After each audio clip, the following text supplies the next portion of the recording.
अंतर्राष्ट्रीय समाचार। 2024 में चीन की जीडीपी वृद्धि दर का लक्ष्य 5% के आसपास। चीनी राष्ट्रीय जनप्रतिनिधि सभा पर प्रस्तुत चीन सरकार की कार्य रिपोर्ट में कहा गया कि वर्ष 2024 में चीनी आर्थिक विकास का लक्ष्य 5% के आसपास है। इस कार्य रिपोर्ट में अन्य प्रमुख अनुमानित लक्ष्य भी पेश किए गए।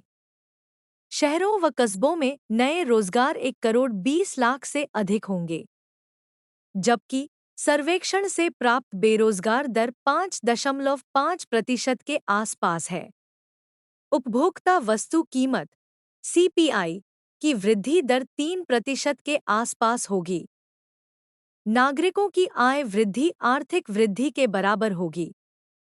अंतर्राष्ट्रीय आय व्यय का आम संतुलन बना रहेगा।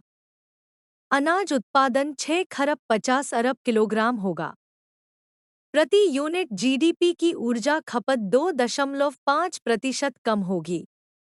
जापान के परमाणु दूषित जल के समुद्र में उत्सर्जन पर अंतर्राष्ट्रीय निगरानी को मजबूत करे।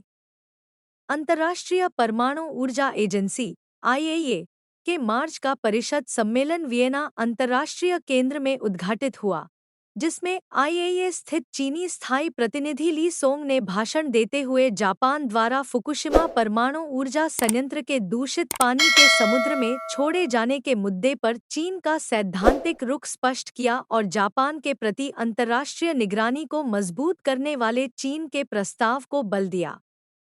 ली सोंग ने कहा कि पड़ोसी देशों के विरोध और अंतर्राष्ट्रीय समुदाय की चिंताओं को नजरअंदाज करते हुए जापान ने बिना अनुमति के 23,000 टन से अधिक परमाणु दूषित पानी को समुद्र में छोड़ दिया है और पिछले सप्ताह समुद्र में निर्वहन का चौथा बैच शुरू किया है। फुकुशिमा परमाणु दूषित पानी को समुद्र में छोड़े जाने से होने वाले फैलाव के प्रभाव अभूतपूर्व हैं और यह जापान की भूमि या क्षेत्राधिकार से बहुत परे है।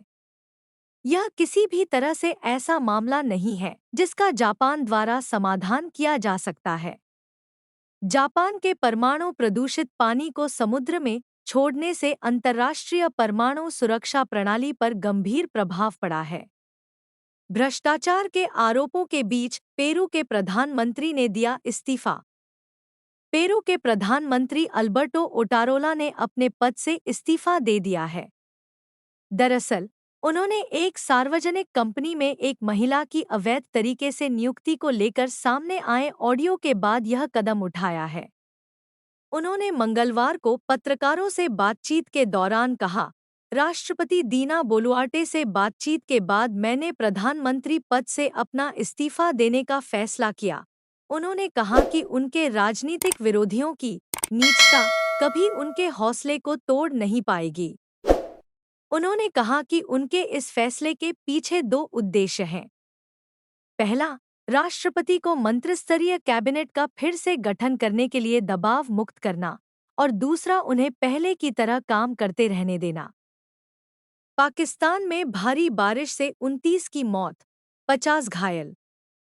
पाकिस्तान में पिछले 48 घंटे के दौरान हुई भारी बारिश के कारण कम से कम 29 लोगों की मौत हो गई और 50 अन्य घायल हो गए। अधिकारियों ने रविवार को मीडिया को यह जानकारी दी।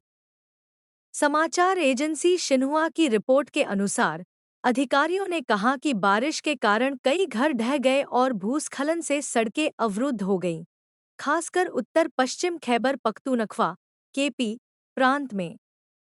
इसमें कहा गया है कि गुरुवार रात से केपी में बारिश से संबंधित घटनाओं में 23 लोग मारे गए हैं, जबकि दक्षिण पश्चिमी बलूचिस्तान प्रांत में बाढ़ के कारण 5 लोगों की मौत हो गई है। दक्षिण पश्चिमी बलूचिस्तान प्रांत में तटीय शहर ग्वादर में बाढ़ आने से 5 लोगों की मौत हो गई। अधिकारियों ने लगभग 10,000 लोगों को नावों से निकाला। BNT की खास पेशकश।